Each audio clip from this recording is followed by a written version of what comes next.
Hey, Viking fans, welcome to my first ever rookie watch report. That's going to happen in 3, 2, 1.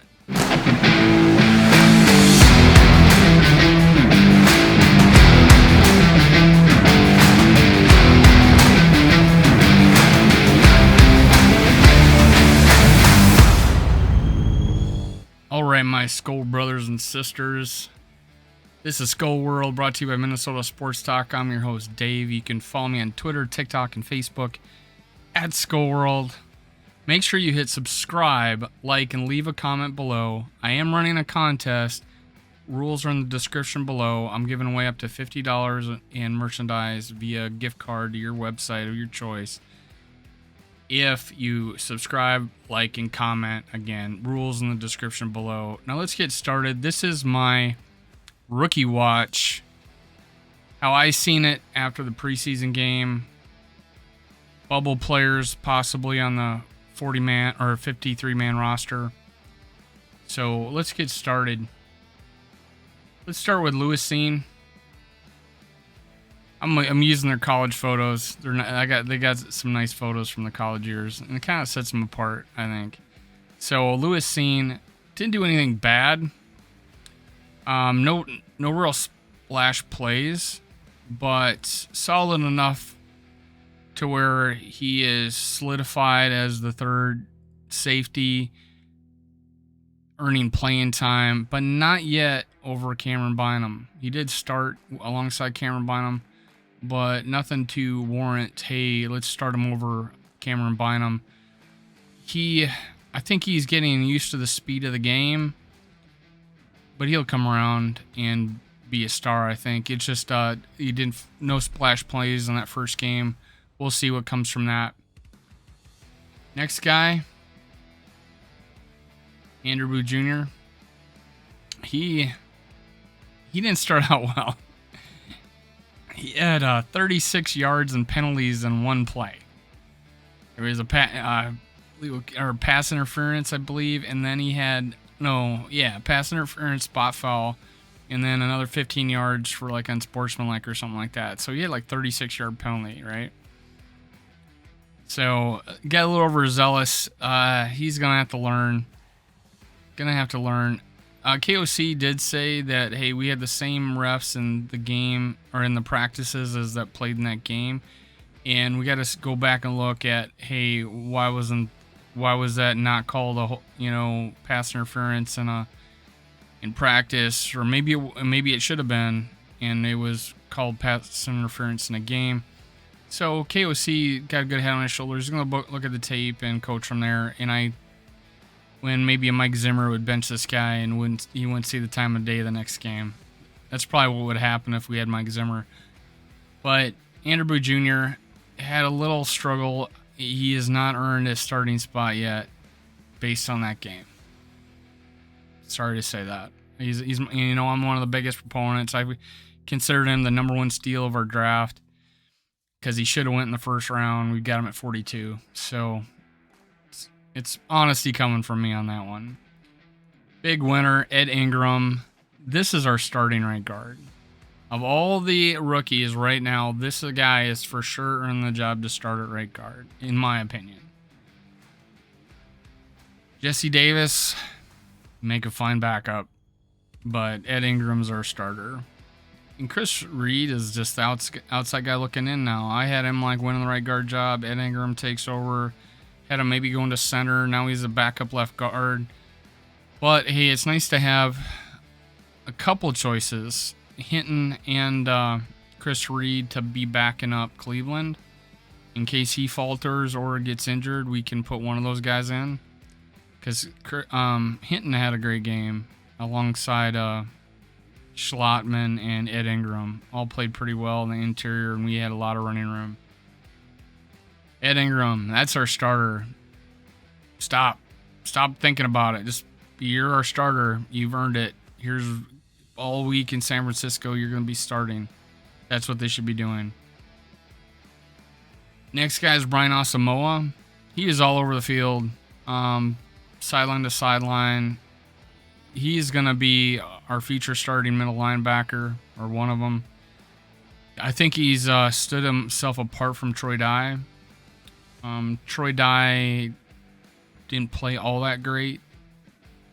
I did like some things that Troy Dye did, but there were some missed opportunities, looking too much at the quarterback and not paying attention to the guy that's just ran past him and then curled up for an easy reception for a first down.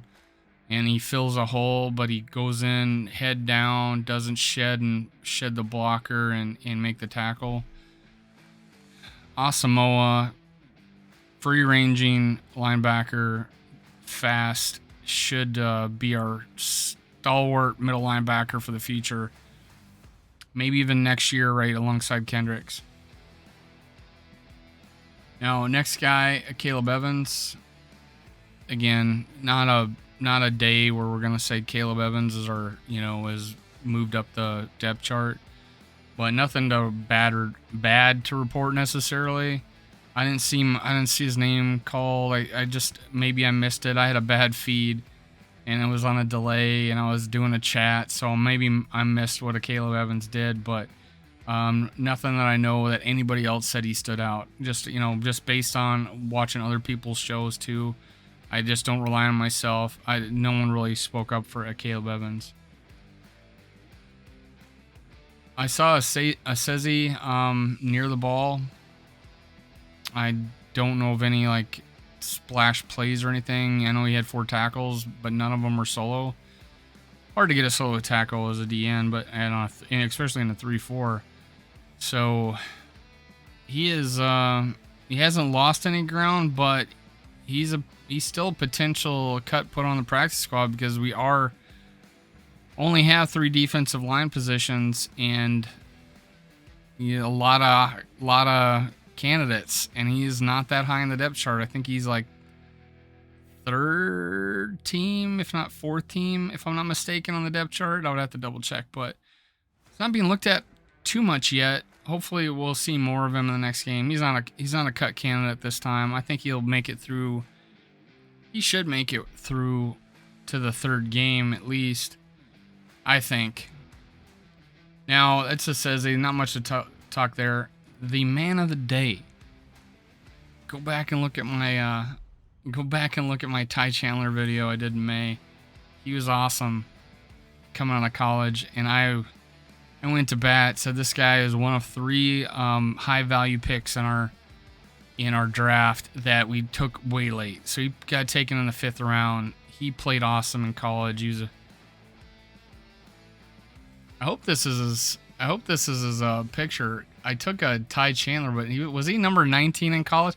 Yeah, this is the picture the Vikings or the NFL used on his draft card. So this got to be him. Number 19. I don't know. He's 32 with the Vikings, but 19's an odd running back number. But that looks like him. So, yeah, I took this directly from I think NFL Network, who ranked our draft picks, and this is the picture they used. So that's better be Ty Chandler. I think so. Anyways, Ty Chandler did awesome, obviously, with what he had, 5 for 50. It didn't get thrown to it at all, which is his strong suit. So, but you could tell his vision. He had a jump cut. He followed his blocks. There wasn't a bad run by him at all. Not one bad run. Every single run, he got pretty good positive yardage, and I got 2 or 3 for first down. So Ty Chandler was a big winner of anybody on there. He went from potential cut to, hey, we got to figure out what we're going to do. Are we going to keep 4 running backs? Because we can't let this guy go. And that's the way I feel about it. This Vidarian Lowe, speed of the game is not caught up to him yet. He is not caught up to the speed of the game. Struggled, I think, when he got in there. I hope he's a situation where he probably will be a cut at this point. I think I don't think quite yet, like the first round, maybe the 2nd or 3rd round of cuts. But this guy got to go on our practice squad. He has showed too much potential, and he has such a maturity about him that he would be a great project and potential swing tackle for us. I said that he's going to start in the NFL at some point. I still haven't backed off of that, but hey, I think it might take a little longer than I expected. Vidarian Lowe. Jalen Naylor. He had his ups and downs in this last game. The ups were he had 2 catches and he looked really good doing it. The down is he muffed a kickoff return. So if he's not able to return a kickoff, then I don't see much chance of him going back and taking ISM's punt duties, who also muffed a punt return. So God, somebody win that punt job and make me feel good about it. Oh, one of you guys, man. But Jalen Naylor, he looks as good as I expected him to be. He just needs more opportunity, but it's a deep receiving core. He may be a cut because of other guys stepping up, like let's say a Tristan Jackson. Then Albert Wilson played awesome, 2 touchdowns. So there's some opportunity. There's just too many bodies to fit. If we take 7, maybe he still might be outside looking in. I really want this guy long term. I don't know if he was a 6th-round pick. He was injured a lot in college. Would he be somebody that would be stolen off our practice squad? We got some tough choices to make a receiver, guys. But hey, Jalen Naylor did not disappoint as a receiver. He did as a kick returner. So that's Jalen Naylor. And then Nick Muse, I didn't see him. Maybe I was wrong. I don't think he got a catch. Don't think he got a target. But I don't see him making the team at this point. I cut him from my 53 on 2.0 just because of Zach Davidson, who got a catch, 1 for 10 yards, and made a first down. But Nick Muse has not stood out. I haven't heard about much of him from practice either. So he may be one of those development tight ends. I believe that we'll put a Nick Muse on the practice squad if we can, and I don't think anybody will steal him. And then Zach McLeod. And this is a UDFA. He wasn't drafted. And I think he played 6 years of college football because I think he had redshirt and he had the COVID year, so 6 years. So he's a pretty mature player. We gave him $250,000 to sign with this as a UDFA. We wanted to make sure we got him. He didn't do bad, and I heard that he was pretty active and he looked decent on some people that talked about him, but I didn't see it. There's a lot going on in the game. I can't rewind it. So McLeod is still got an opportunity out there, outside linebacker. Played DN too in college. I don't see him doing that. He's going to be mainly an outside. He's going to be an outside linebacker. I don't think he's going to put his hand on the ground on this defense. But it's nice to have a guy that has talent like this that may not make the team. It just means we got that much more talent out there, like a DJ Wanham. So, hey, that being said, I think he's ahead of Mintz right now, so he isn't too far away from making the bubble. But another position we have a lot of talent at is outside linebacker and inside linebacker, which I didn't think we had going into the draft, and now we do, and that's a lot of credit to Kwesi Adolfo-Mensah. All right, guys, that's it for Rookie Watch. This is Skull World, brought to you by Minnesota Sports Talk. I'm your host, Dave. Follow me on Twitter, TikTok, and Facebook at Skull World. I got a live show on the Purple Code on Facebook, and it's also called the Purple Code when they post it to YouTube. That is Tuesday night at 8 o'clock Central, 9 o'clock Eastern. The Purple Code, Facebook, and YouTube. Check that out. Me and my co-host, Purple Pocket Podcast, MC Rap. I also call him Purple MLK. We signed on to do a once a week live show on the Purple Code, Facebook and YouTube. Check it out. Make sure you hit subscribe, like, and leave a comment. Ring a bell so you don't miss an episode. That's it. I'm out of here. That's it for Skull World. Purple Hulk. Hashtag Purple Hulk. I'm out of here. See you next time. Skull Brothers.